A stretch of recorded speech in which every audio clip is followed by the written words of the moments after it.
Did you observe any particular change in organizations when the pandemic hit? Yes, the pandemic definitely changed the way we are working and the way we are doing things together. And in particular, if we think about all the rituals and the things, the behavior which were established before the pandemic hit, when probably people were still in their offices and they had all those things kind of playbook in place and they were effective at working with that. Now, if they are forced to work together remotely, it's very unlikely that those same ritual and processes established are working effectively just by moving them on video. And definitely another things which is different is that the stress level of people tend to be very high by working remotely the whole day, especially if people weren't used to do this before.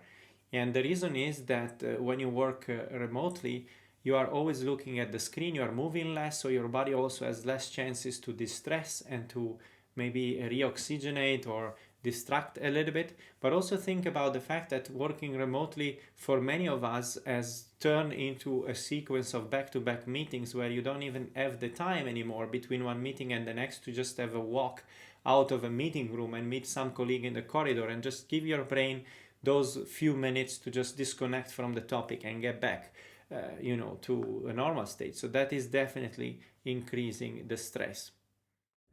What would you say has become more difficult?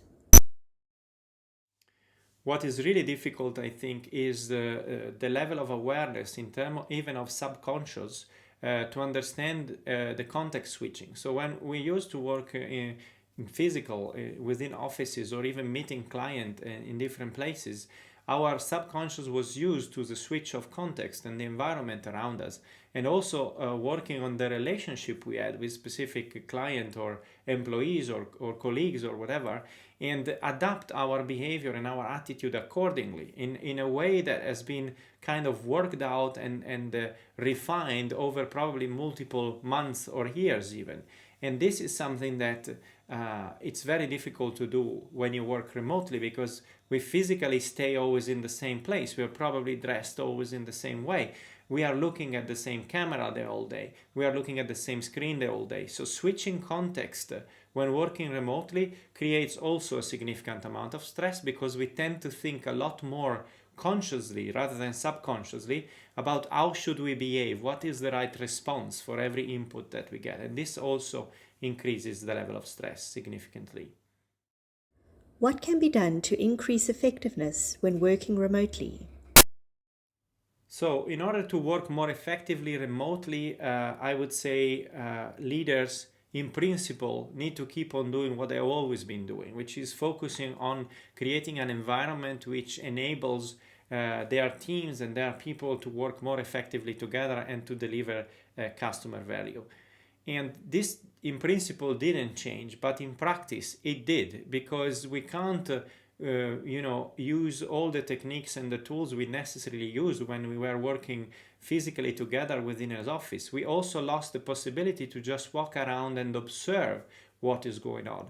There are some techniques that we can use even today with digital tools, but the feeling and the way people reacted to those type of observation is completely different from the one that they had when you just walk around in the office and have a chitty chat here and there.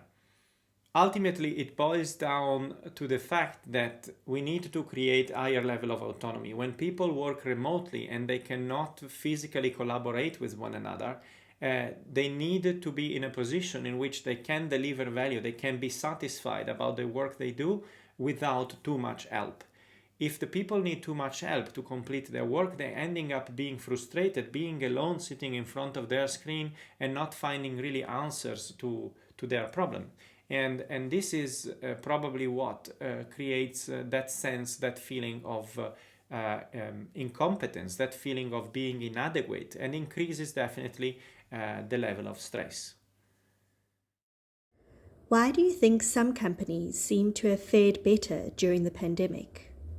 So I tend to agree with what Jeff said in the previous video, that all the company we invested preemptively in creating higher level of autonomy and nurtured self-organization, well, when they still had the possibility to do that in maybe in physical environment, They definitely had an head start when the pandemic hit and forced us all to work remotely. But it is not impossible to actually help people and increasing their trust and their self-confidence even working remotely by actually supporting them in terms of mentorship, of coaching, and even providing them opportunity to upskills. There's a lot of new skills that we need to learn when working remotely, and it's not anymore as easy as before. You cannot just send people to workshop or tell them to maybe read a book, but they still need to find the time to do this. So we need to be more supportive and more empathetic about the new work condition and help them come to a point where they are self-confident and they can deliver the value and gain satisfaction by the work they do, and also engage with the outcome and with the ownership of what they are doing. You talked about higher levels of stress before. What can be done to reduce it? In order to help people to reduce their level of stress, we might look at ways to actually give them back a little bit of that human touch that might gone lost by interacting with people only through a camera and video conferencing. The other problem is that if we keep on planning meetings back to back, nobody will ever have the chance to even stand up from their chair. So one thing that I've seen being quite effective is to actually do what are called speed up meetings. So don't do long meeting anymore, try to keep meeting short and make sure there are at least 10-15 minutes of time between one meeting and the next. So people have the physical opportunity to actually stand up, move around a little bit, maybe get a breath of fresh air and things like that. In order to help people also cope better with the situation, and for you also as leader to understand how is everyone doing, you should consider having informal conversation, because this informal conversation that we used to have at the coffee machine and the water cooler are not anymore so easy to have in a remote environment. And so probably as leader, demonstrating a little bit of empathy, we should consider having those half an hour meeting maybe every week or every second week with all of our team members and people, and just talk about something completely different from work.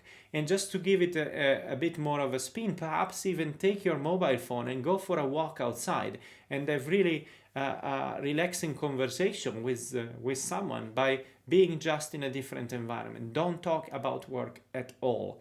Just check how people are, just check how they are doing, how is their family doing, what are the interests that they can cultivate beyond work, and all this type of things. So just to give them back a little bit of that human dimension and human touch, also relationship that we might have had in a physical environment.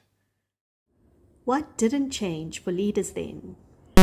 At the end of the day, what we need to do as leader still remains the same. We need to engage people, we need to help them do the job they want to do, we need to help enable them to deliver the value they want to deliver, and we need to be able to do that at a sustainable pace, because we have to pay particular attention to the work-life balance of all our employees to make sure that they will keep on delivering value, they will keep on being engaged, and they will help us becoming successful.